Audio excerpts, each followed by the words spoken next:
great to see so many people here. I said Juho Vepsäläinen, and it's funny, I made this comment on someone's blog post like 3 years ago, and now I'm in Prague. So I don't know, strangely things have happened. But based on that blog post, I started this effort, SurviveJS. So this is like where I rage against the JavaScript. So I have like a lot of anger, and I have like this channel for venting that anger. So I have like written a little React book, a little Webpack book.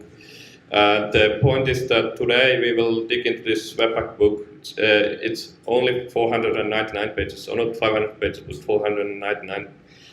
So you'll get this overview of the book. You can find the content online, so you don't necessarily have to buy it, but of course I appreciate it a lot if you do. But you can find the content here, and the point is that you can get to the slides, get to the site from the slides. So you see something interesting and you want to know more, you click on the slide and you get to the page. And I'll give a little tip about the book, and I have this conclusion chapter in the book. So if you are really lazy, you will read only the conclusion. This is like the not too long, didn't read the book version. And if there's something interesting, then you go to the chapter, and then you go to the end of the chapter, and then you read the too long, didn't read this chapter version. So you can get these really quick overviews of topics, and you can delve into detail. But enough of that. I will dig into the talk itself. So the talk, it's 2 parts. So we go from like total noob to someone who knows a little bit, and then hopefully to master level. But since we have around 90 minutes, I won't be able to go through each and every topic related to Webpack.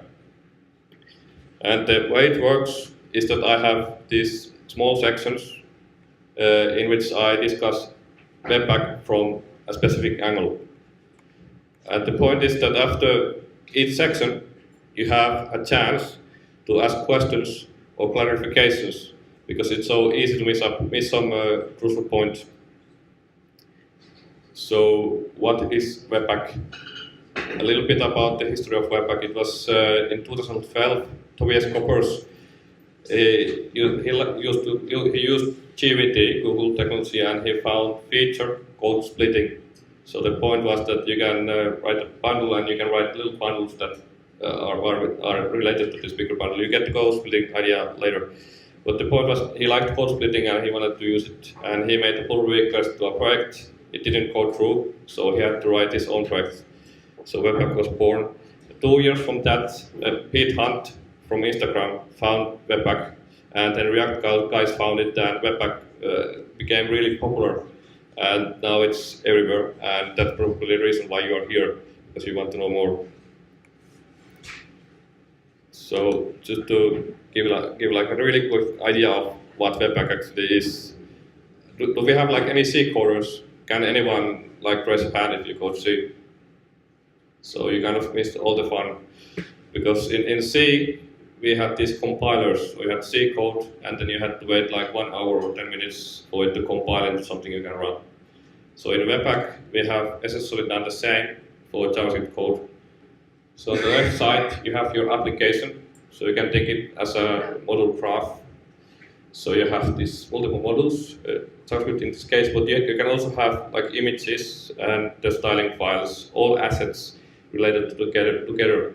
But the problem is, we cannot give this application to a web browser yet and expect it to work. So for that reason, we have to do this compilation step in between. And that's why we have Webpack. And it takes your application code and it turns it into bundles. So we might get like app bundle and vendor bundle, and we might get a bundle for each split point.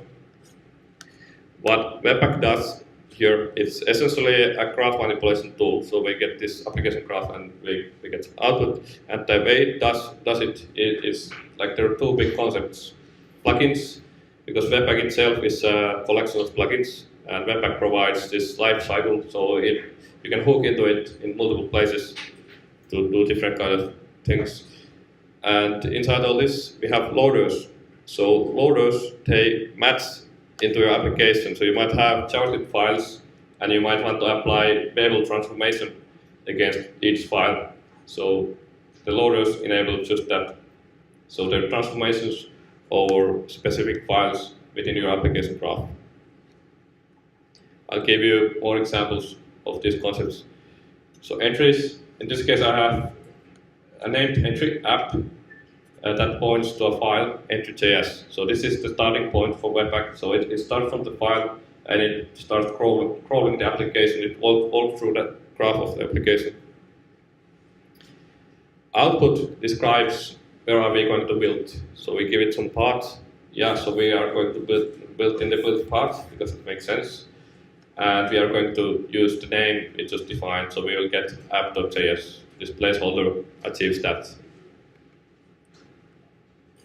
We also have those loader rules or module rules, so we have module definition, inside which we have rules, and inside which we have these loaders that we apply against specific file types, for instance.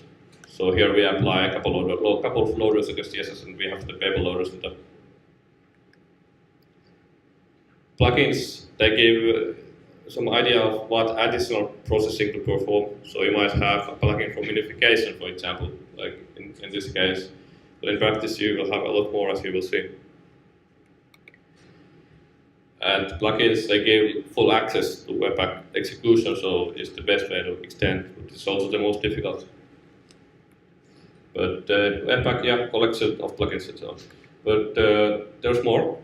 So we actually have access to what happens while Webpack goes through the application graph. So for that reason, we have resolve. So we can tell Webpack to point to some other file. So we have like import foo, and foo happens to point to a file elsewhere. Or we want to import like specific extensions that are not supported by default. So often you see extensions that matches JSX if you're using React. We can also tell Webpack to look into other places than just node modules. So we have this additional flexibility. And it also allows us to hack around. So if we have packets we want to consume, but the package isn't easy to consume, so we can do a little hackery. The concept also exists for loaders.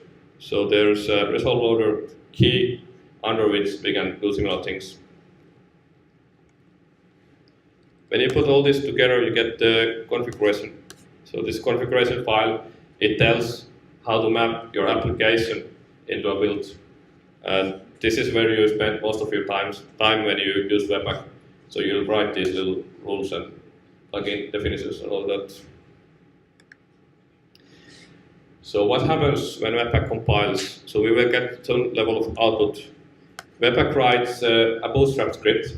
It's something like, let's say, 30 lines. And it's essentially a little module loader.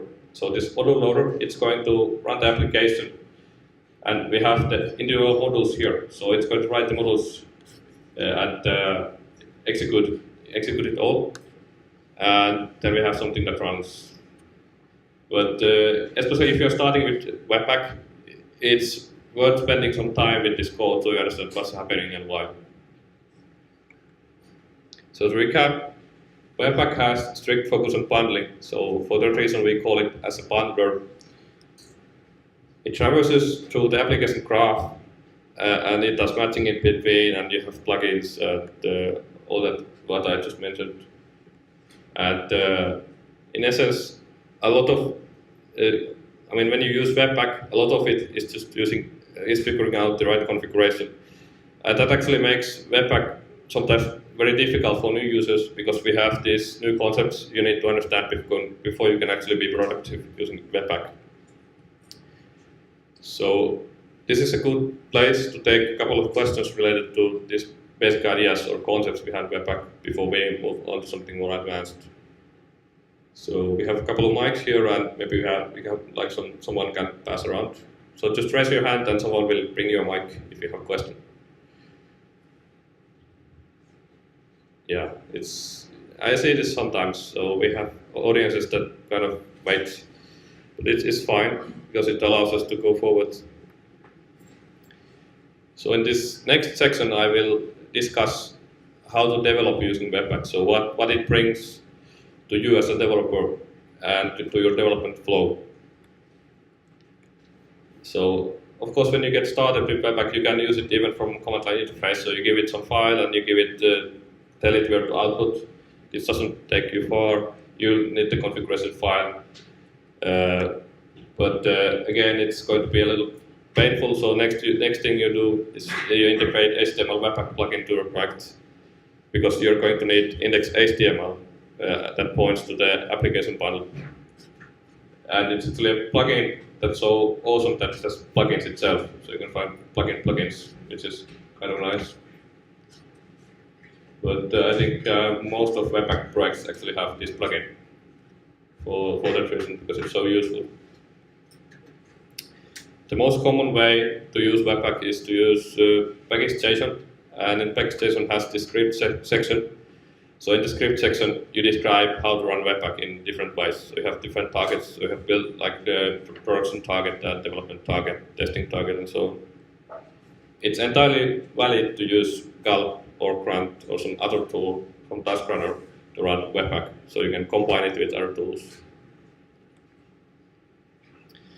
But that's all fine, but you're still stuck in the world of builds. So you still have to build.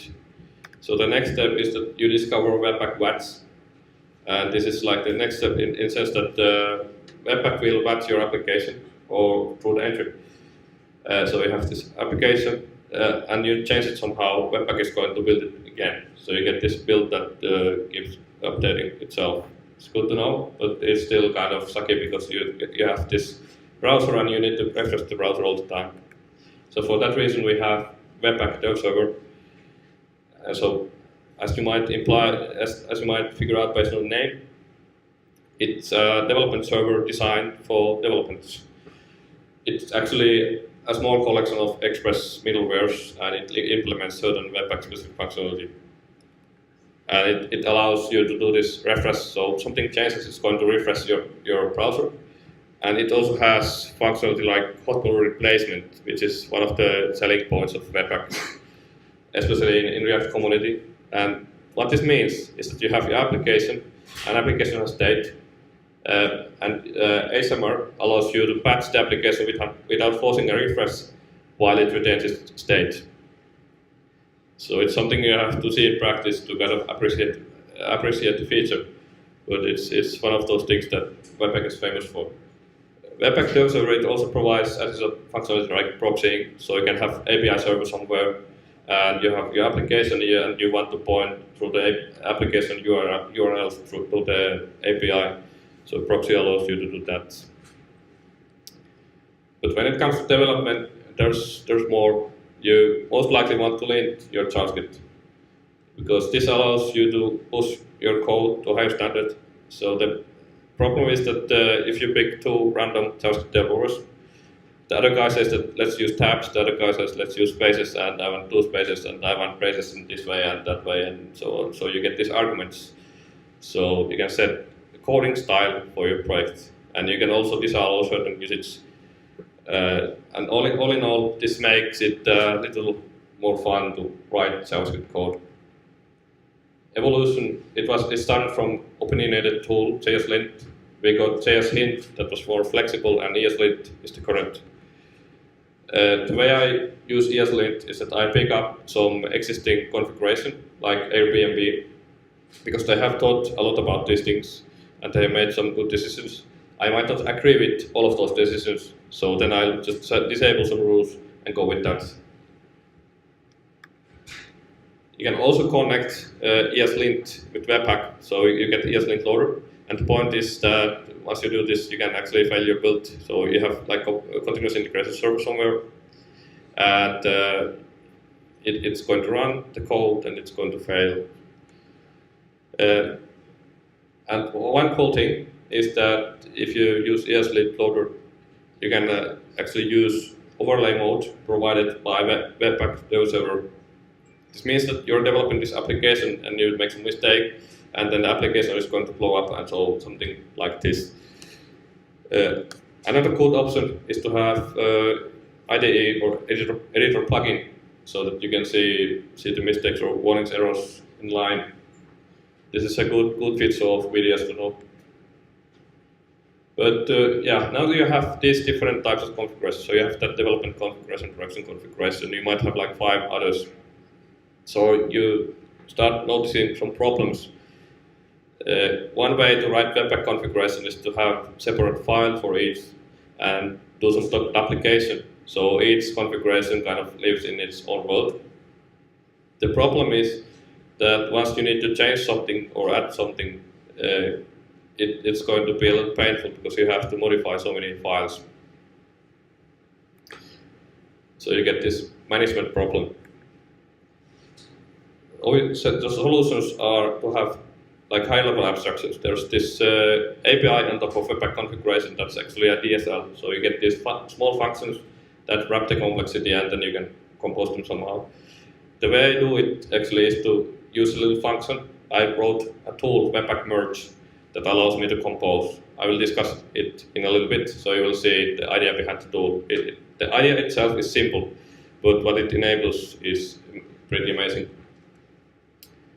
And the thing is, once you start to compose, you will start thinking in terms of code, and then you notice that, yeah, I can make a package.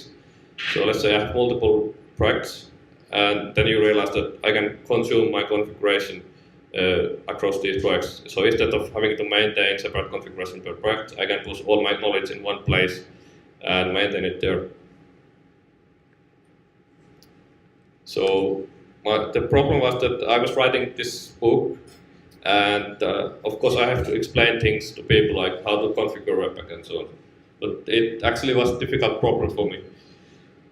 So at one point I noticed that I have this duplication going on, and it would make sense to have some kind of merge operation that allows me to get rid of that duplication. So standard Lodash merge will not do the trick because it does the wrong thing for me. So I wrote a custom merge that does a little different thing. So we have like arrays, and we are going to concatenate the arrays. And this makes perfect sense in terms of Webpack and configuration in general. If we have objects, we are going to merge them as usual. So B is going to win, the latter B is going to win, and we are going to get the C and D. And as a result, we have something quite nice for configuration. And the point is that then you can start making decisions. So we can have like common configuration, we can have production configuration, we can have development configuration, we can have different configurations. And in the end, we compose them together. So we capture environment that's passed through Webpack and then decide which configuration to use. And I guess as additional benefit of this is that because I like make and the make style of configuration is that they have like single file and it has all the relevant information and can achieve the same. It's only one way to do it. You can still have like multiple files if you want. But yeah, that's what the composition buys you. It is pretty interesting to see how this grew. So I wrote it, it was ready, I mean the basic idea was ready here in 2015. But it took a while for people to find it, to understand the point. So now it went like this, so we get quite a few users. You see this dip, any idea where the dip comes from? Yeah, exactly. So it's holidays. So use this in each package because coders stop coding in Christmas for some strange reason. So just to recap, Webpack provides certain means that allow you to speed up your workflow. Especially Webpack to a server is worth learning. I know the API is not perfect, and there's a little plan that might allow us to fix it, so it's consistent. But we'll see. I would suggest using linting. So I know it's very annoying to get the old project that doesn't have linting set up and then apply linting to it, but I believe it's time saver. And it also fixes those arguments, so you don't have to fight in your team because the other guy uses tabs and I don't. So. And when it comes to configuration management, I think it's a very good idea to find some way to compose, some way that makes sense to you, because it just makes it so much easier, and you avoid duplication. You can do these packages. So again, it's a good chance to ask questions related to this specific topic if you have anything in mind. Yeah, all right. So it's a tough crowd because yesterday we had some questions at least. Yeah. But yeah, next topic, styling. So we have these CSS files and SAS files, a lot of different ways of styling applications. The most common configuration you see looks a bit like this. So you have CSS loader and style loader working together. And the point is that CSS loader, it picks up possible import and URL statements in your code. So you might have like CSS statement that points to some file, like you have image or some font, and CSS loader, it's going to pick it up, and then it's going to apply some specific loader against the file it picked up. So we can apply other loaders against the assets it finds. Style loader does the next step. So now we have CSS that has been processed, but we still have to inject it to the DOM. So style loader does exactly that. So it's going to write a little style tag, and off we go. Now we have CSS that works. Of course, because it's CSS and not everyone likes to write like vanilla CSS, we have less stylish SAS.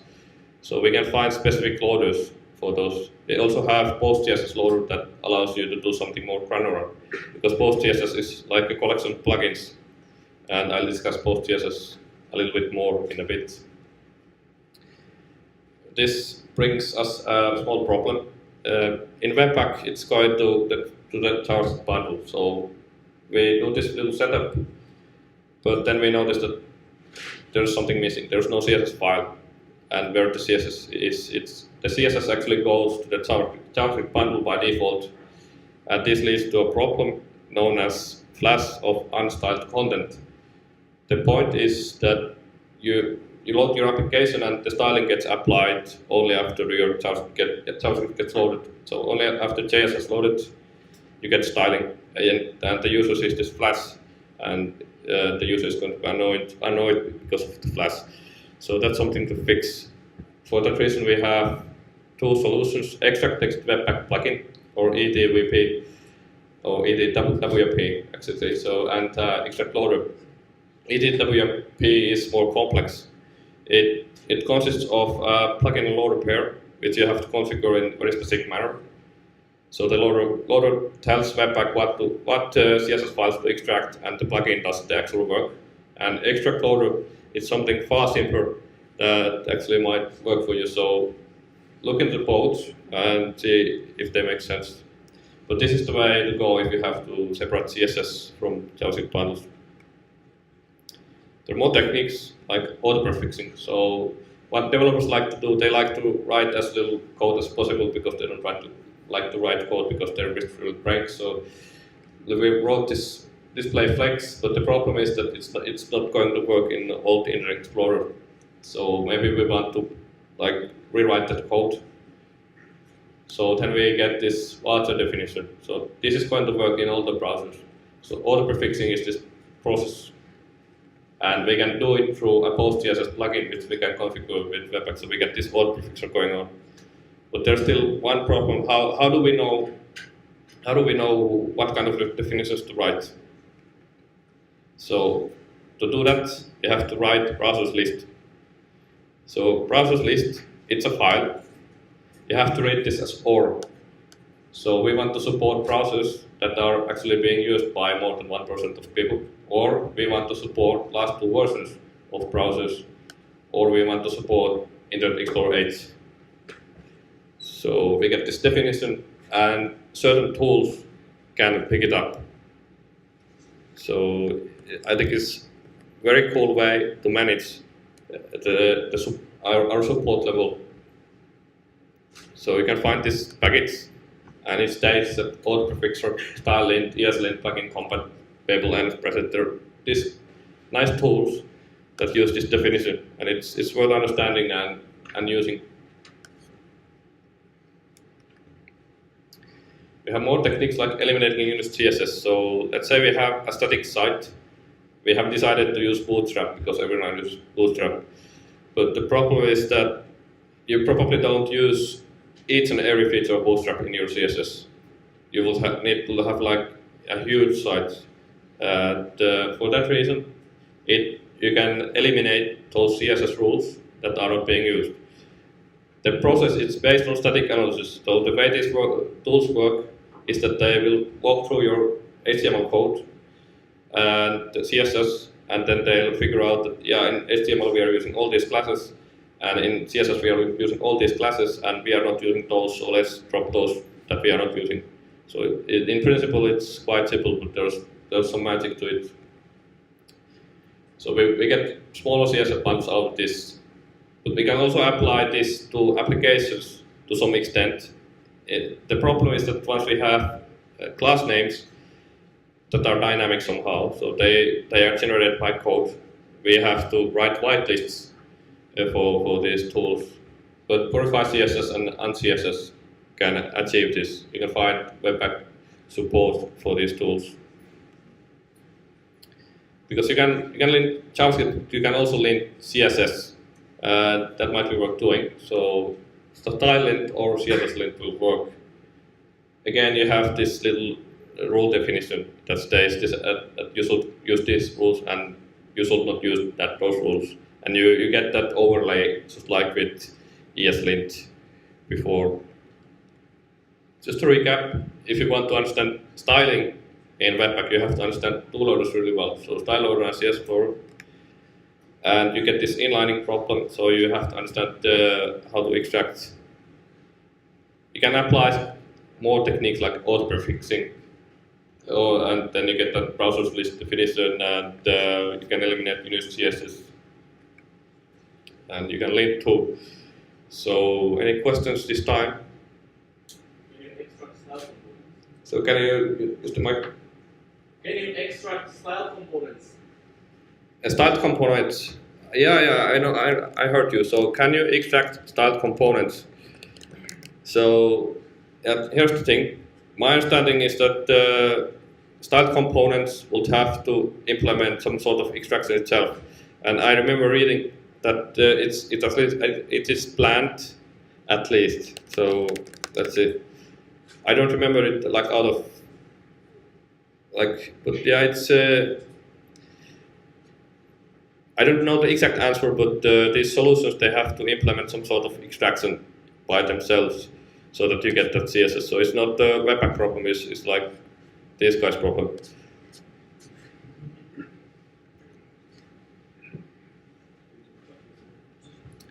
Yeah, so any more questions related to styling?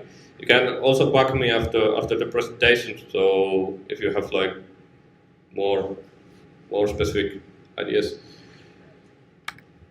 But yeah, next step. So yeah, now we can build a project, we can develop a project, we can load styles. But we also have this problem of assets, like we have those fonts or images. And in general, we have loaders. So I will discuss loaders in more detail because there are like a collection of tricks you might want to know. So to dig into detail, the loaders. So usually there are three portions. So you have some kind of conditions that tell based on which we match. So we might have a test because this is the most common, but we might also use resource query. So resource query is the part after the question mark. So we might have like question mark and inline. So we can match that and use it as our condition. But because we might not want to match all files in the application graph, we can define include or exclude restrictions. So one common way that you see is that because we don't want to apply payable loader against each JavaScript file, and especially node modules, people have some kind of exclude rule or they have include rule against the application itself. So we tell Webpack that you can skip those other files, we don't care. And in the end, we tell Webpack what to do when it has this match. So here we apply payable loader, and that's the end of that story. But there's more to loaders. It's good to know something about the evolution order. So here Webpack is actually going to execute this from right to left. So at the execution phase, it passes your CSS to CSS loader first and then style loader. So it's one of those things that might bite you in the beginning. And another thing to know is that it's actually from bottom to top. So we can write this rule and expand it as this, because it's from the bottom to top, so it goes first to the CSS loader, then to style loader. There are special cases when you want to enforce order. This means that, say we have that ESLint loader, and it makes a lot of sense to apply CSS loader, ESLint loader against our code before baby loader or anything else. So we can give Webpack a hint. Instead of maintaining the correct order, we tell Webpack to do this before anything else, so we can tell it enforce. There's also post, but I have seen like hundreds of configurations and nobody has used post ever, but it's there. Sometimes you see inline definitions. So the point is that we want to apply some additional processing against certain assets. And the point is that after this, it's going back to the configuration. So we do a little bit of extra processing and then we do rest based on configuration. But that doesn't make sense always. Sometimes we just want to skip the real configuration. So with 10, we write this little thing, so exclamation mark twice, and it's going to skip everything else and apply only this loader. But the problem is that now you have code that's specific to Webpack. So I would suggest against this. So there are like special cases where it's good to know and good to use, but in application level code, it's likely you don't want to do this. There's more. In Webpack 2, we received one off. So the point is that we can write like special syntax, like foo.css and this query inline, so or external. And the idea is that we will match either. So if one of these matches, we apply the loader that's specific to this match. So in this case, if we have inline, we are going to apply URL loader. Otherwise, and in the external case, we are going to apply file loader. So we can do more complicated processing if you want. We can also perform processing based on the context in which we made something. So the point of Azure is that we have like this tests against CSS, but we want to apply certain loader only when it's within a JavaScript file. So we have this JS file, and JS file has import against CSS file. So in that case, and only in that case, we are going to apply style loader. So we can do this really specific processing based on where we did something. But to actual assets, so we have, when it comes to images, we have at least one basic decision to make. We have to kind of consider, are we using HTTP 1.1 or HTTP 2, but at least in HTTP 1.1, the problem is that if we have like lots of requests, it's going to slow down our application, because each request, it has tiny overhead. And once you start having lots of requests, it's going to just add to the overhead. So it doesn't make a lot of sense to load a lot of tiny files through the protocol. So you can solve it at least in two ways. You can take all of these small images and you can write a big image out of these small images, so you get the sprite. So you get this spriting technique, and then you load the sprite image and you get only one request over 100. Or what you can do alternatively is to write these small images within your JavaScript bundle, so you get inlining. If you have big images, then it makes sense to have those as separate. URL loader, it performs the inlining, but it also comes with a limit option. The point is that we can tell Webpack to inline assets that are below the limit. So let's say we want to inline only those that are below 20K and that are above if we have something that's above 20K, we are going to use file loader. So file loader is going to return a path to the image and emit a file. And you can find more, so you can optimize images, you can write source sets, you can do spriting, you can do different things. Fonts, it's the same idea, so you have URL loader and file loader. And you can spend some time figuring out which fonts to support.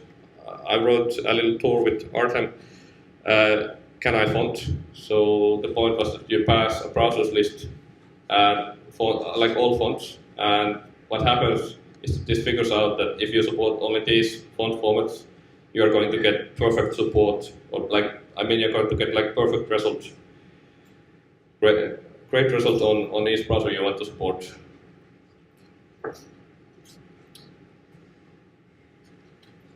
But again, you have specific loaders like web fonts loader if you want to do like more specific things with fonts.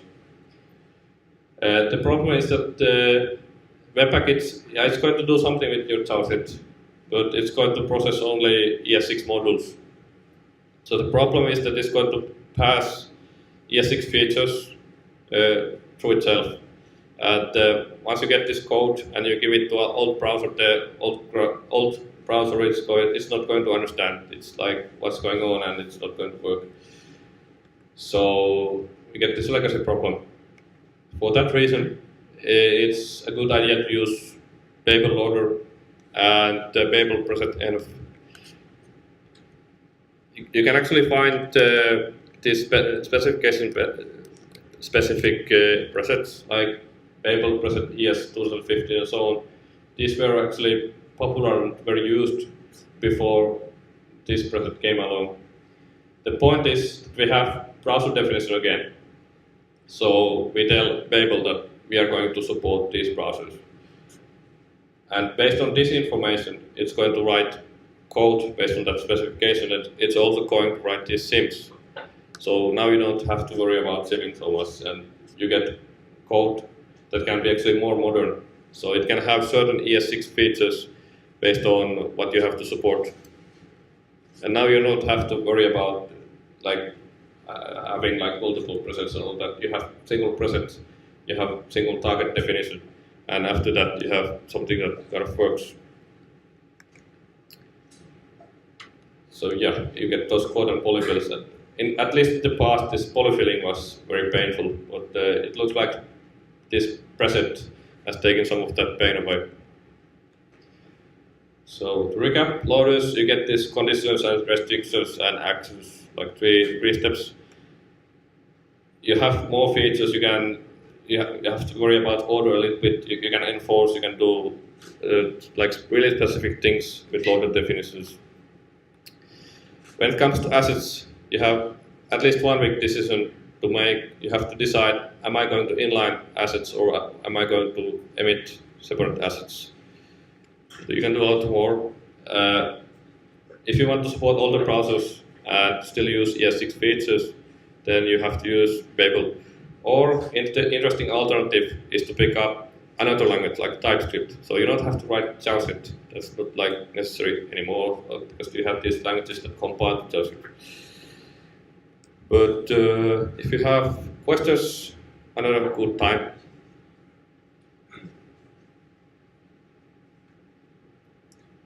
Yeah, so silent. So I guess you are going to ask a lot of questions in the end. Or one option is that you don't understand what's going on. So, all right, building. So how do you build something with Webpack? Yeah, so one basic problem for web developers is that once we do some transformation, it's going to be a little tricky to debug in the browser. So for that reason, we have source maps that tell the browser how to map our transformed code into original. Webpack provides two main ways. So we have inline source maps that are literally going to be written inline. So you will get this big bundle that contains all the information needed to perform the mapping. And it's fast, but it's not also something that it's useful only for development because it blows up these bundle sizes. Another option is to write separate source maps. So we will pass some like dev-tool source map, and now we get this app.js, and it contains a comment, and the comment points to the mapping file, and the mapping file contains the information that's enough for the browser to perform the mapping itself. There's interesting variant, hidden source map. So how hidden source map works is that you remove this reference, and now if you open inspector, now you don't see anything useful, but the point is you still get traces. So if you manage to crash your application, you can extract the trace and you can send the trace to a coder that has to fix the problem. But there's a specific option for that. But again, this is production specific because it's slower, it has more overhead. And there are actually 2 plugins related to source map generation. I don't think anybody actually uses the plugins, but they exist if you want like really much control over source map generation. Now we actually get to one of those features that make Webpack. So bundle splitting. So this is like high-level topic, and let's say you have like you're just starting out. I wrote this application. I have app.js bundle, and there's the application logic, and there are my dependencies. So they are all in this big bundle, and you make some change, and now the user has to download your bundle again. So that's not very nice. So that's like the anti-pattern to avoid. And the next step is to figure out how can I split this, because I want to benefit from caching. So I want 2 files. So I have one file with application logic and one file with vendor logic or the dependencies. And the point is that we want that it works so that we have these hashes in the file name. So we have app some hash.js, we have vendor.hash.js. And if we do modification to application, it's going to modify only the hash of the application, and the vendor is going to remain the same. So the user has to download only the app. So we save a little bit of effort. We have plugin, common chunk plugin. It's actually my nominee for the most scary plugin of Webpack because it has 10 parameters. I mean, it's like 10 options. It can do a lot of things. It's very confusing to use. So for that reason, I'm going to show like one way to use it, and you have to figure out the rest yourself or read the book to like learn more about it. We also have more plugins like aggressive splitting plugin, because in HTTP2 it makes sense to have these smaller bundles we load. So let's say we have like 20k bundles, like 100 of those, and we just throw them through the stream, and it multiplexes and it works, and it's awesome. But Webpack provides these specific plugins for shaping your chunks, so we get a lot of control if we want. There's also aggressive merging plugin, so it basically says that we can like push bundles together, but I don't know if anyone actually uses it, but it exists. But about the basic idea, so this is what we want. We want this application bundle, and we want this vendor bundle. So we want to capture these orange things from application, and we push those to a vendor bundle. The white ones, they are like, we have developer that doesn't know what he's doing or she's doing, and he has some dependencies in the project that really don't belong to it. And these are the ones that we don't want to include. So the point is that we have to walk through the application graph and pick up those modules that are within node modules. And the way to do it is to go through min chunks. So we have this min chunks option or parameter, and what happens is that Webpack is going to call it every time it encounters a module. So in this function, or in this callback, we can capture the current resource, and we can tell that, yeah, because it's in node modules and it happens to be a JavaScript file, we should definitely push it to vendor. So simple rule within common set plugin does the trick. There's a lot more to common stack plugin, but again it's complicated, so I won't dig into it. There's a lower level technique code splitting. So the point of code splitting is that let's say you have like this nice application, and you have this view that has charts. So we have expensive chart library in our application. So the chart library takes something like 500k, or it's just crazy expensive to use. And that's likely something that we don't want to include into our vendor bundle or in any bundle. So what we can do instead is that we will load the expensive piece of code only when we actually need it. So the user is going to enter a page that has the expensive component and perform some interaction, and it's only then that we download, we fetch the expensive logic.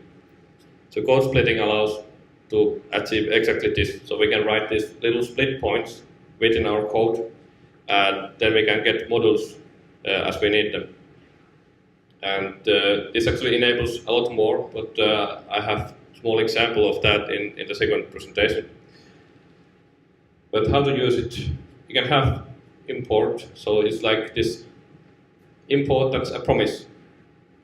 So we have import some module, and once we have the module, we do something, or if it fails, like network is down or something else, we catch the error. There's a new feature, naming. So the point is that we can have multiple split points, but instead of having like separate files for each, by naming them similarly, so we have the same name in multiple split points, it's going to combine these into one, and we get like more functionality per one request. And because it's promise-based, we can use our amazing promise skills. So we can do like promise all. So only after we have fetched all these modules, we do something.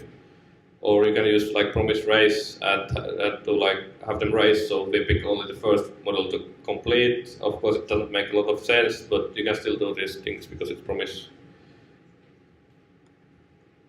When it comes to output, Webpack is going to write little files like this, so it contains this Webpack JSON-P wrapper and the modules. And on the application side, there's going to be a piece of code that contains a promise, and that's going to do the thing. So we can apply these code splits, these split points, anywhere we want in our code base. So in principle, we could make these things that once the user scrolls, or let's say there's this new React component that allows you to predict what the user is going to do. So the component that gives you prediction that the user is going to click this search or click that button. So based on prediction, we could do a code split. We could load the functionality before the user even knows that he or she is going to use it. But we can do these preemptive things. In the past, we had to use recurve enter, which it's actually the same, but it's more syntax to write. There are some people that they think that Webpack is more their bundler, so they have written plugins that push it too close to the task runners. So to give a couple of examples, we have clean Webpack plugin that's going to clean the build directory. We can also do things like write the Git revision to build files, things like that. Or maybe we want to have like license blocks. But it can be a good idea to include some information about the build to the result. There's also copy Webpack plugin. It's actually quite handy. So you can also manage a lot of these concerns outside of Webpack. So that's totally fine. Just to recap, usually people have source maps, and Webpack allows you to generate those through DevTool field. And once you start developing like more seriously, you understand that maybe I need to start splitting. So maybe I need more bundles instead of like one. Code splitting allows you to load functionality only as you need it. So you don't need to load every piece of functionality immediately. You can pick it up as you need it. You can apply additional processing, so you can have build files to contain some information about them. But this is actually the last part of the third presentation. So if you have any questions related to this presentation, this first part, or these topics, please ask before we go forward. Yeah. Does it make any sense to use Webpack on the backend? Yeah, so the question was, does it make any sense to use Webpack on backend? In the next set, we have this SSR, server-side rendering. And I think some people are actually using Webpack in that case for the backend code, because then you you get benefit from Webpack features like hot node replacement. It's changing. It's possible to use in backend. I don't know if I will do it, but it's definitely possible, and people are doing it. It has to, yeah. You will see more in the second presentation.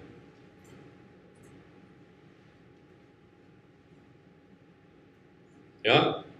All right. So we still have like 30 to 40 minutes. So I would say we have some time. So in this presentation, this is like now you are supposed to know something about Webpack. So now we can dig into a little deeper kind of thing. So I'll discuss optimizing. So you have that built, but you need to make it leaner somehow, or we want to make Webpack faster. So I'll discuss related things. I'll also discuss output. What can you get out of Webpack? I'll discuss specific techniques like testing. I'll discuss packaging from both consuming and authoring side. I'll show you very briefly how to extend Webpack, because at some point you notice that it doesn't do everything I want. So I have to do something and extend it. And I also have bonus slides at the end. So I have like HMR. I explained the HMR setup because it's actually quite complex. But most likely we will skip the bonus slides. But about optimizing. So in Webpack 2, we implemented a feature, performance budgets. The point is that when you let developers do their thing, we end up with we end up with these huge bundles. So we get this like 1 megabyte bundle that doesn't make any sense. So for that reason, you can like make your developers behave and set some limits. So you can have like 100K is acceptable, let's go with that. And you can have it failure built if you emit an error, or you can just give a warning if you are not like that strict. So you will get something along this. So now developer was naughty, and developer wrote something that's beyond our budget. So now it's 156K. In this case, it's going to be really easy to fix, because all we need to do is to minify the code and we get below the limit. But if you have limit in place, it actually means that you have to think harder and start applying techniques like code splitting, and you actually have to understand why my bundle is so big. I will show you how to analyze it in a little bit. So minification or minifying is like the first step you see a lot of people taking.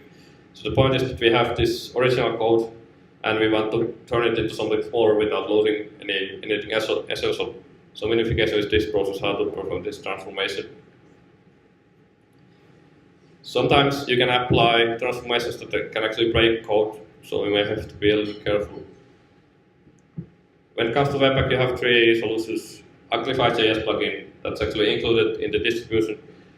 Bubbly Webpack plugin that uses a new minify known as Bubbly, of course, and Webpack closure compiler, so we have this support for Google tools.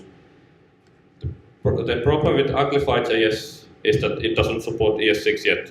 So let's say you're using Babel present env, and you get some code that contains ES6 features. The next thing you do is that you pass this code to Uglify, and Uglify is just going to crash. So for that reason, you cannot use it if you use Bubbly. If you use that present env thing. So Bubbly is actually the solution to that, because Bubbly understands ES6, so you can pass code that contains ES6 features to Bubbly, and it will give you minified code. But this might change as some months go by. Uglify might gain ES6 support, we'll see. You can also apply minification against CSS. So you can take CSS code and you crunch it into something smaller. And you can also do this for HTML. So if you have HTML templates, you can push it through a minifier and get something smaller. Here's my obligatory movie reference slide. So there's a movie reference. I think nobody has seen the movie, but it's cool to know that it's a movie. So we have 3-second bake. So the point is that we have ES6 model definition here. So we export some functionality, we import some functionality. And by static analysis, so just by looking at the code, we can tell that we are not using sake. So this means that the end result is not going to need sake, and Webpack 2 implements just this. So it can drop specific pieces of code that are not being used. And that's what tree shaking essentially is. So there's a lot of hype about tree shaking, but it's only that. So that we look at the code, we tell what parts are being used, what are not, and drop those that are not. Couple of points. It won't work with common.js, so you have to have ES6 modules. And also if you write packages, you have to write module field. So you have this module that points to a version of code that contains these ES6 module definitions while it has been compiled otherwise. Because if you don't have those definitions, it's not going to shake. I would say this situation it's a little sketchy at the moment because some packages they might support the feature, some might not. So you may have to apply specific plugins like Babel plugin transform imports just to get the functionality going.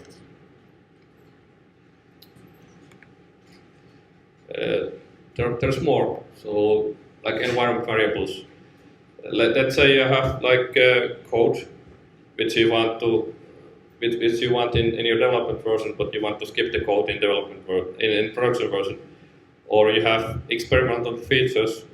You have these features that are like you want to like show them to people in staging mode, but you don't want to enable them in production mode. So you want feature flags. We can manage this in Webpack or in Babel too. And it's based on replacing 3 variables. So if you replace 3 variables, we get exactly what we want. So the way it works is that here foo, we refer to foo. Foo is not free, but process env target is free. So we can perform certain kind of replacement. So we might get development is development, which means it's true. So we get this console log, or if it's something else, then it's not going to end up in the result. It's a simple technique, but it's good to be aware of. You should know it because it allows you to do this customizations. You can actually see it in React source code. At least in the past, they did this exactly with prop types. Adding hashes to file names. So this is related to that bundle splitting idea. So we have multiple bundles, but it's not enough to have like app.js and vendor.js. You want to have like app. I'm not going to read it. So you have app some hash.js. So you want file names like this, and the point is that it's going to handle the cache invalidation problem for us. So Webpack provides a set of placeholders, so we can get the app through name, and we can get X through JS and JS through X. That we can get the hash from chunk hash. Chunk hash is something that's unique to the entry. So we have entry contains a lot of files. If a file changes within the entry, chunk hash is going to change as well. If you are using extract text plugin, so you have extraction in your code, then you have to be careful and use content hash. So it's actually going to generate hash based on the content that was extracted. Chunk hash won't make any sense there. So yeah, placeholders, pop them in, and it's going to generate something based on those. And there's more actually when it comes to caching and hashing. And in Webpack, it's going to write module IDs. So it's going to give like 0, 1, 2, 3 based on based on the order in which it encounters models. But in practice, it's not a great default. So I would suggest using pair of plugins. Named models plugin, instead of numbers, is going to give these little parts. So you get node models / react / something. You get this information. You can see it in the output, and it's useful information during development to have. Has models IDs plugin, also named, but it's essentially named models plugin, but implemented in such way that it takes the part and it applies MD5 against that part. So you don't leak parts to the client, and it actually gets rid of the order issue. So this is what I would use for production. But there's one more problem. Now that we have like application bundle and vendor bundle, the Webpack bootstrap script and this little manifest that describes what models we have to load first, it has to go somewhere, and it happens to go to the vendor bundle if you follow the book setup. So the problem with that is that we get this invalidation problem. Let's say we change app code in a certain way, it's going to affect our manifest, and the manifest it exists in the vendor bundle. So this little change, it actually invalidated 2 bundles. So we invalidated both app and vendor just by making a change in the app. So that can be avoided by extracting this or separating this manifest. It can be done in multiple ways. You can get like separate file, or you can write this manifest into your index.html.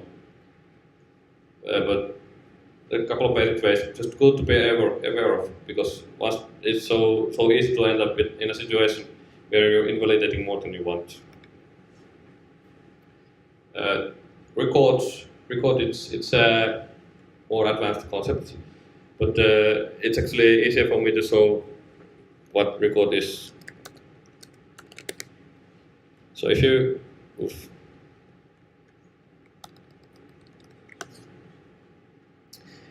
let Webpack write records, it's actually going to contain ID-related data. So this captures model IDs. And once you have this file, Webpack can reuse this information. And this file actually becomes valuable once you have code splitting going on. If you want to have like good hashing behavior while having code splits, you have to use records. But it's actually single field, so records part. But the problem is now we have additional files, so we have to manage this record JSON, this file somehow. So I don't have like clear solution on this management problem, but it's something to be aware of. Now we get to the let's say fun part. So analyzing build statistics, because now you have these build files, but what next? So how do you know what to optimize or what to do next? You can generate a file. I will show you the file. So you can generate a file like this. So if you were a computer, you could tell a lot of based on this, but because we are not computers, we cannot tell. But there's actually a lot of data here about the build itself. So you can get that file with a little flag JSON, and you can get timing information through profile. You can also get it through nodes, but once you have that file, you can actually get somewhere. So we have these tools, so you can get this graph visualization. So we can get this graph out of our definition, so you can see how models are related to each other. Or we can get pi. Everyone likes pi, so we get 2 different pi's. We can also do this star map, because we are nerds, so we like stars.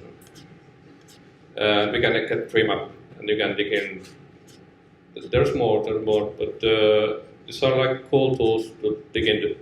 There's there are tools outside of Webpack, like match. So you pass your source to match, and it gives you the source of your, also the structure of your source.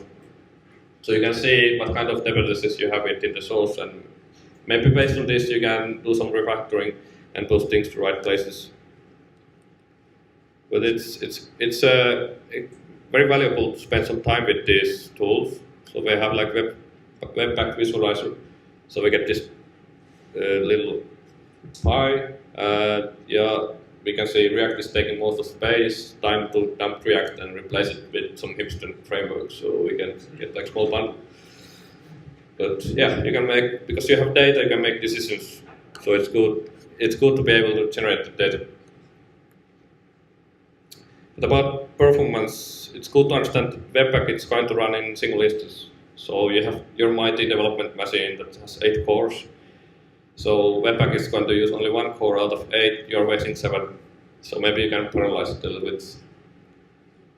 Maybe you can do less work. Maybe you can use a fast source map variant or even skip source map.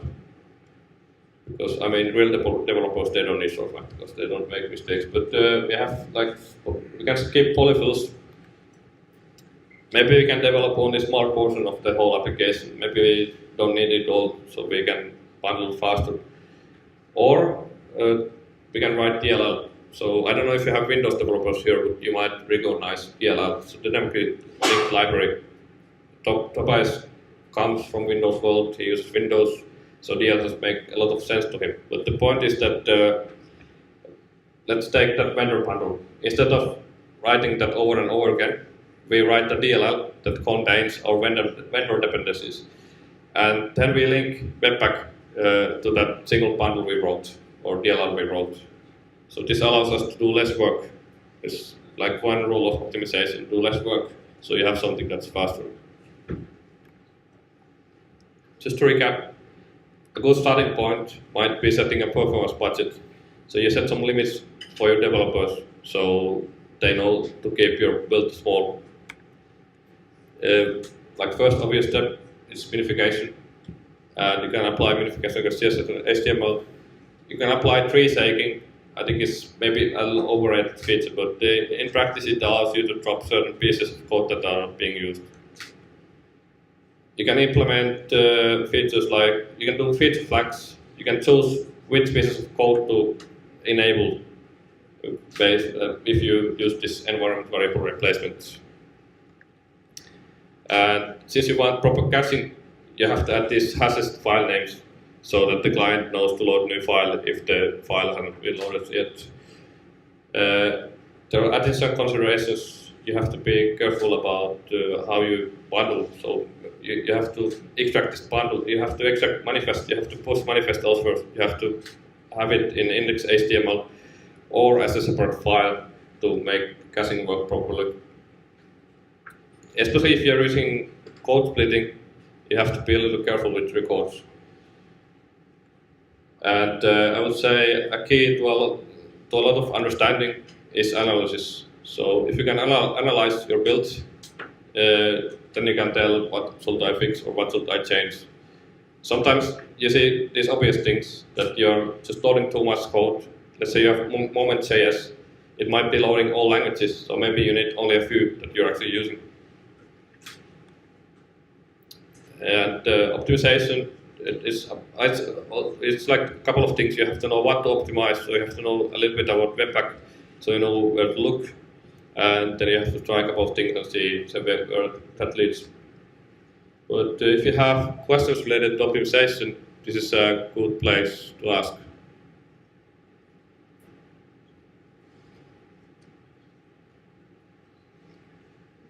Yeah? Can you use system import in server-side rendering with asynchronous? Yeah, that's too difficult. We have to get back to that question after this presentation.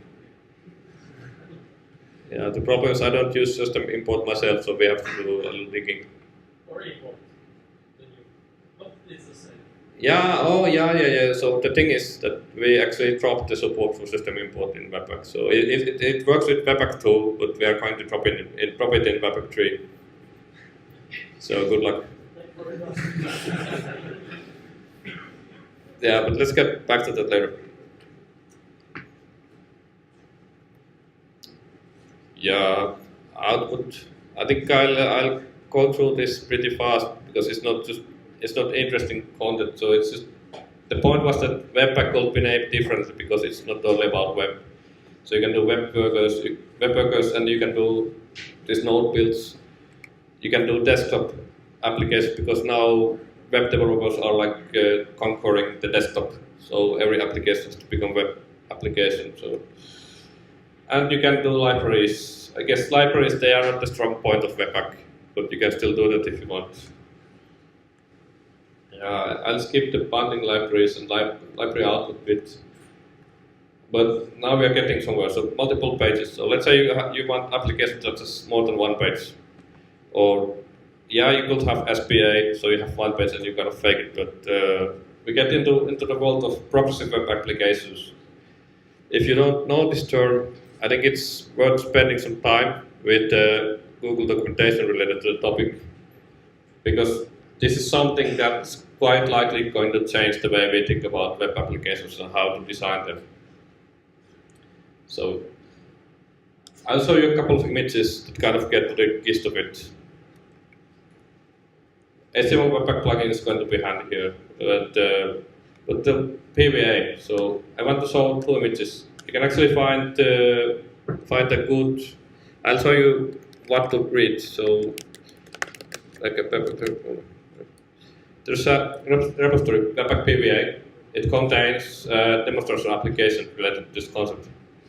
So look into that later. But here's what I want to discuss. So let's say we have multiple entry points to our application. So we have like looking view and admin view dashboard, and initially we load this cell and we load some additional functionality.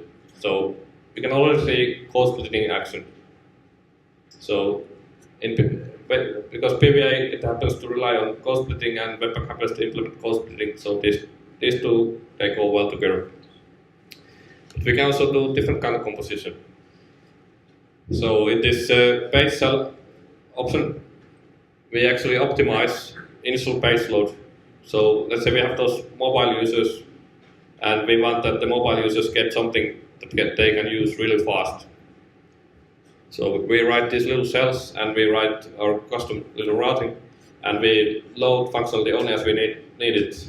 This actually, in total, it's more download, but we get something faster to the user initially. So you can do these kind of compromises. But yes, it complicates the application structure a little bit, but it also gives us these loading benefits. It kind of forces us to think a little differently. We can combine these ideas with these offline ideas. So essentially, we could have this mobile application that looks like real app, and it works offline, and it implements this kind of ideas. That I think we see a lot more like hype and buzz around PVA this year. SSR. You most likely know the idea that we just, instead of having almost empty HTML, we give some initial HTML, or at least a visible HTML, and we give some data for the user to render. And the idea is that this gives us some search engine optimization performance advantages. But we get new problems. Now we have to worry about how to deal with like styling, both on server and client, how to deal with routing. So for this reason, we have high-level abstractions like Next.js, which reached 2.0 a while ago. So Next.js, it actually has Webpack inside. It is probably worth looking into, but it provides some level of abstraction, so you don't have to solve all of those problems yourself, and it's probably worth studying. Just to recap, web, the name is misleading. It's not about web only.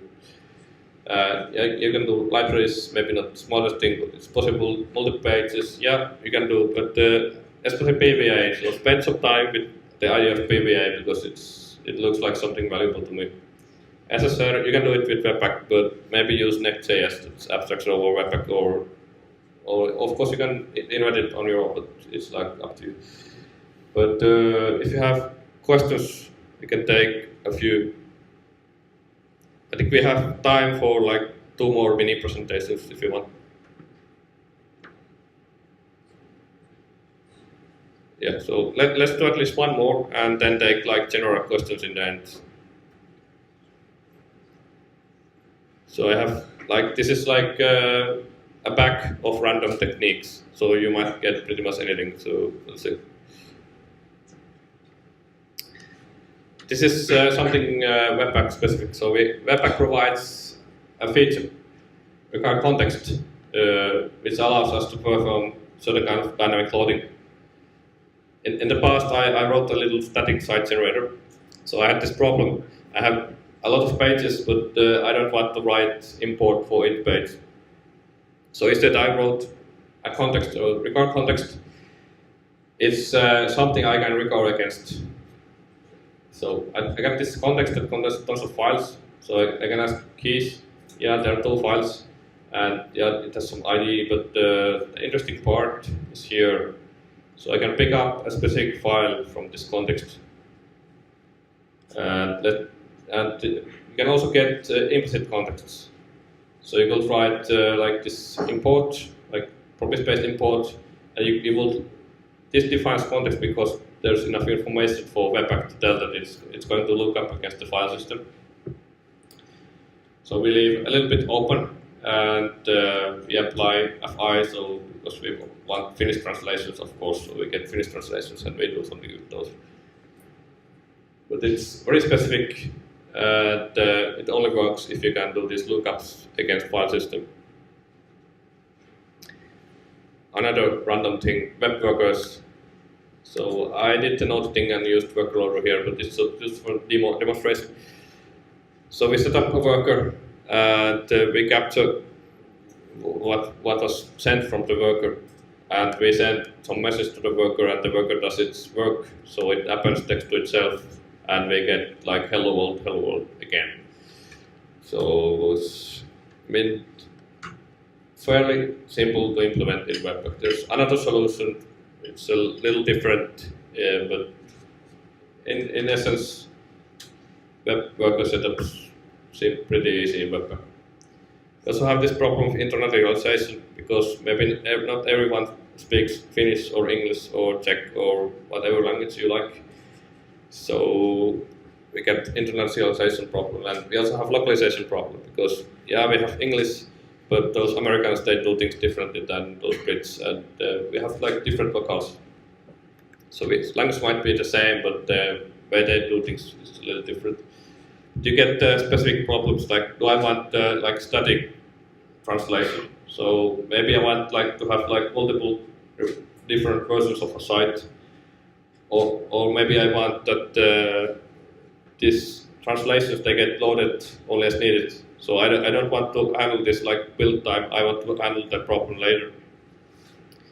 You also get the problem of how to deal with translations, so you get like these things to think about. Webpack provides plugin, but you can also find a few others. But the basic idea seems to be that you do this type of replacement. So we have this little syntax, and it's going to compile it. And let's say we have like hello world, it's going to map it to Terra Mano because you know it's finished, so Terra Mano. And Webpack integrates with certain testing frameworks, so you can find support for more Karma, a few others. It can be a good idea to generate some information about coverage, so you actually know what I'm testing, because this can help to find those pieces of code that are not being tested. I like Jest myself. It's not related to Webpack, it actually operates independently outside of Webpack. So you can port your Webpack setup to Jest, but I would say it's worth looking because it's so simple. The setup is simple and the tool is powerful. You get mocking through specific solutions like Sign-on and Inject or Rewire Webpack. But I don't mock a lot myself because I don't like mocking. So yeah, there's deployment, you can do it in Webpack or outside it, but it's like a trivial story. Yeah, you can do dynamic loading if you have these special cases, you write like static site generators or do something dynamic. It won't work for every dynamic case. Sometimes you have to use like this custom little loader that's on top of your application and that's something else. But yep, web workers quite trivial with Webpack. And internalization, that this is like a lot of options. You can do it with Webpack or outside of Webpack. Testing, yeah, you can find integration, or you can just skip Webpack when testing. Another option, and deployment, yeah, possible. Any questions related to these topics? Okay. Yeah, it's this kind of audience. So just the packages, I'll go through a couple of points, and I think we'll take like general questions after that. So you can bug me about whatever Webpack related you want. But Semver, you most likely understand Semver. So you have this major release, minor release, patch release. So if you do a bug fix, you push patch release. If you do a feature, you push minor release. Or if you do internal refactoring, you push minor release. If you break something, you push major release. Convert is actually good to know, because the problem is that Semver is kind of painful to remember. So convert is a Semver compatible way to write versions.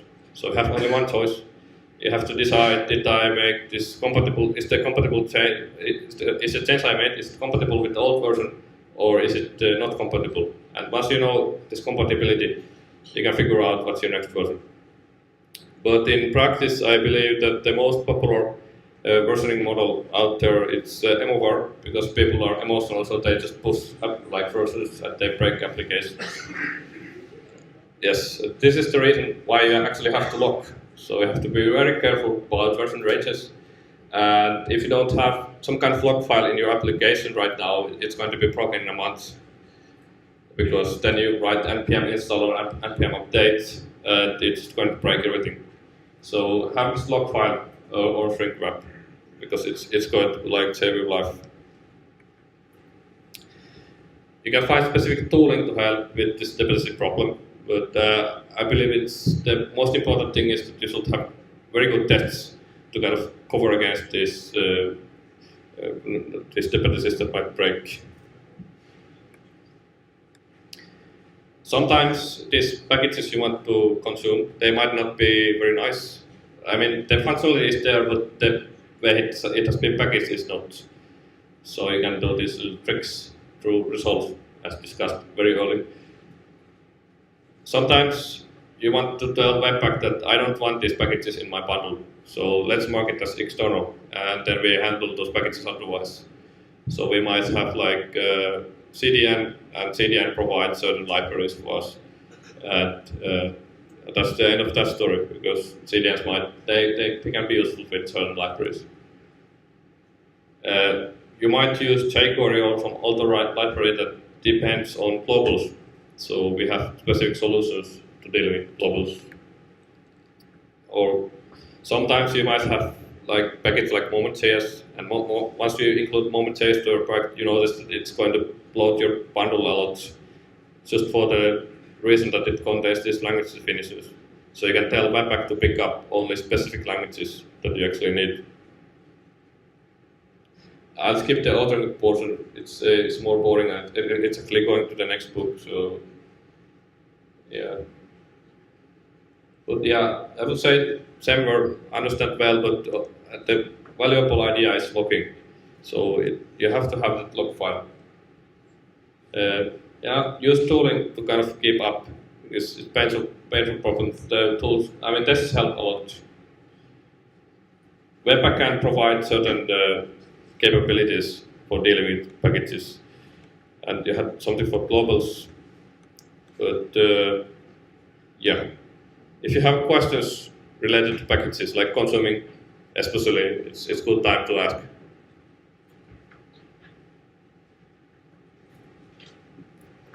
Yeah, so I can discuss a little bit about extending Webpack.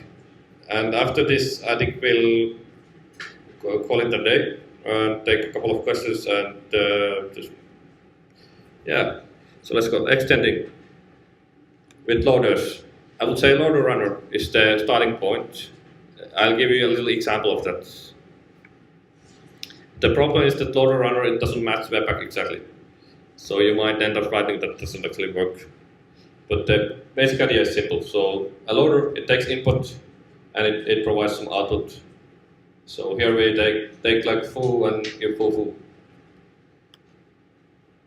Webpack uses specific naming. So we have two stages, pitching and executing. If you know the DOM specification well, you might notice that it's actually capture and bubble. So first we capture from left to right. So we go to loaders from left to right. And what we can actually do is that we can cancel execution. So we have some condition and we just skip the execution because this condition was true. Or we can apply sort of metadata during the pitching stage or the capturing stage. And then we get to the execution stage fine. You can write both synchronous and asynchronous loaders. I think that asynchronous is going to be the default in the future, but both are possible at least at the moment. Just to get to load runner, you can write a little like this place where you can run your loaders without Webpack. So you actually see something familiar. So you have some kind of loader definition. We also have to do a little bit of patching, but after that we get results. So we get that foobar thing out of it. But loader API, I'm not the greatest fan because it uses this. This means that you cannot use this ES6 function definition. It's not going to work. So you have to write normal functions. But there may be, let's say, 10 to 20 different calls, and they do specific things. Maybe we can clean this up in the future. You can find helpers into places, loader utils, several utils, and I think the smartest thing to do it will be to pick up Webpack defaults as a starting point. The thing is that we have like, let's say 40 to 50 packages to maintain. So the problem was, how do we give all of these packages in sync? So we decided to solve it by writing a package. So we wrote one package that all of these, let's say 50 packages can point to one package, and we run a single command. After we run the command, it's going to pull same setup or the project setup. Maybe it's smarter just to show. So let's do like really quick improvised demonstration that I have not prepared, but let's see.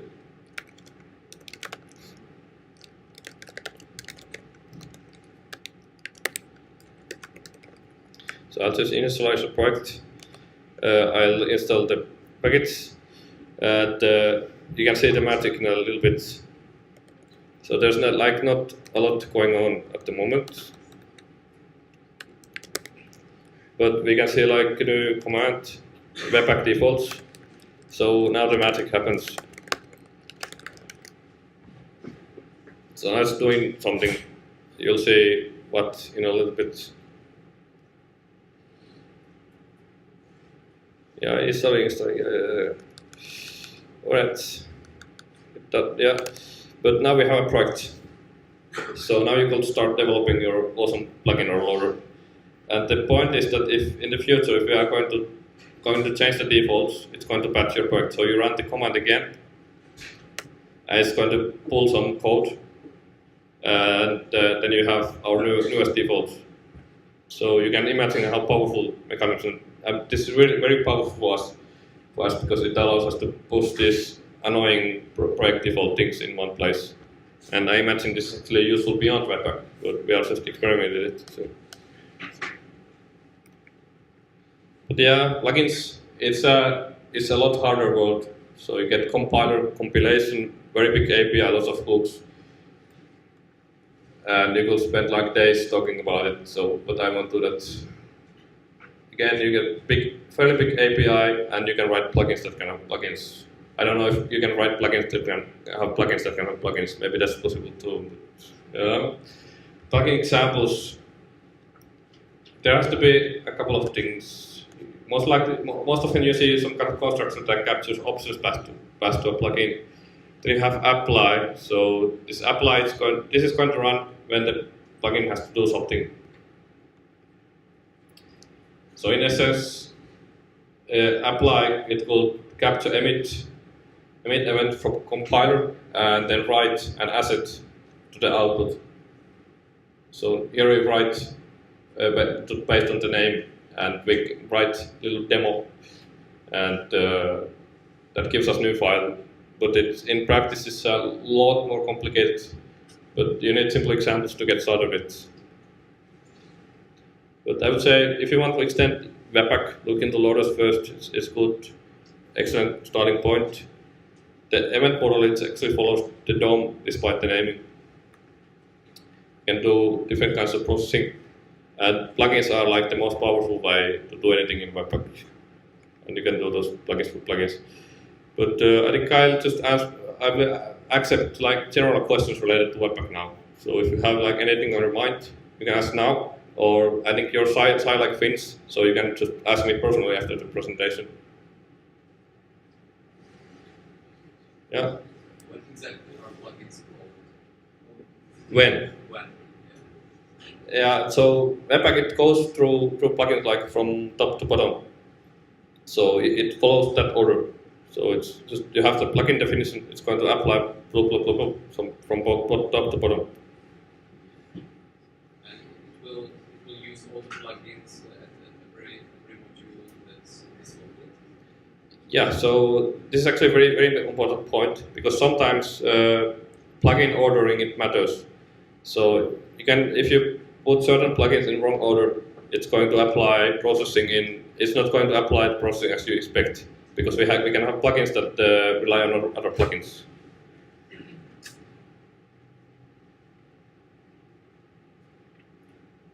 Yeah. So what's on the roadmap for Webpack 3? Yeah, I actually heard the rumor about Webpack 3 today, so it was like a good question.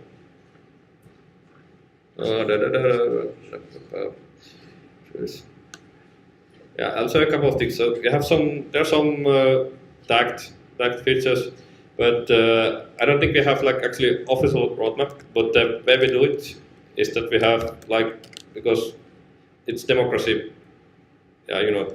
So we have voting.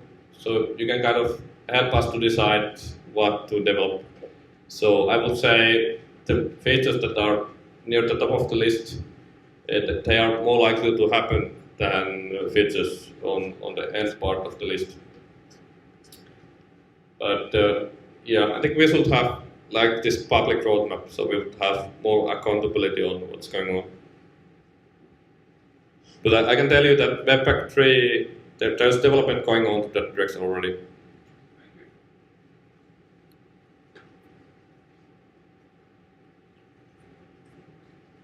Of course, we could do what Angular does. So we push Webpack 3 and 4 and 5, and you know, then you don't have to care about the version anymore, and it's just Webpack again.